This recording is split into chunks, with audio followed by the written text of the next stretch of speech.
know what's going to help y'all that are going through sickness? Is that when you stay there and say the words of Job, though you slay, yet will I trust him. I ain't got no help in hell. I dare you to look at somebody and tell them you better not quit now. Or tell them, look at them and tell them you done come too far there to turn around now. I wish I had some witnesses in this house.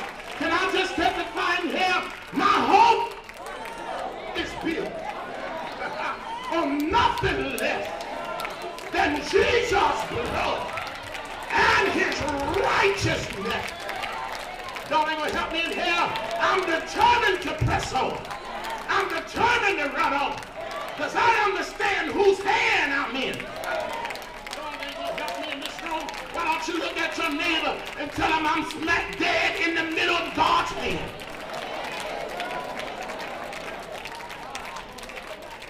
Hear me, sit down. Ezekiel, I wish I had time for this.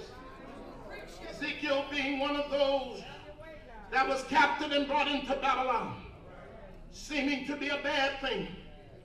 But I come to tell you, God sees all things.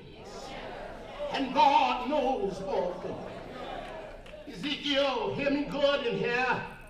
Ezekiel being brought out with some of those others, not to destroy them, but because they were faithful to the cause. Is there anybody in here faithful to the cause? It doesn't make a difference what's going on around me. I got to be careful anyway of what's around me. I got to be careful of who's around me. In this season, you got to be careful who's connected to you.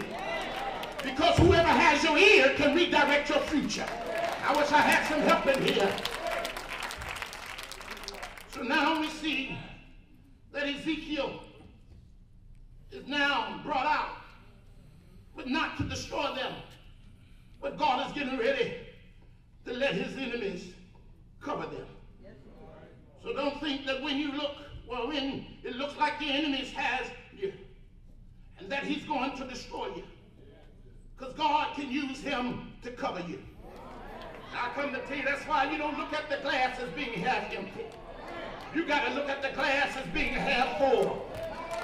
Because I come to tell you that he don't come when you think he ought to come. But let me make an announcement that when he show up, he gonna show out. I ain't got no help in this story. For the Bible says, Ezekiel says in 11:16, God says, although I have cast them far among the heathens. He's getting ready to do something now. Although I have taken you from the place where I dwell, I've done it for a reason. Even though I brought you out, and the Bible says, although I've cast them far off among the heathens, and although I have scattered them among the countries, he said, yet will I be to them a little sanctuary in the country where they shall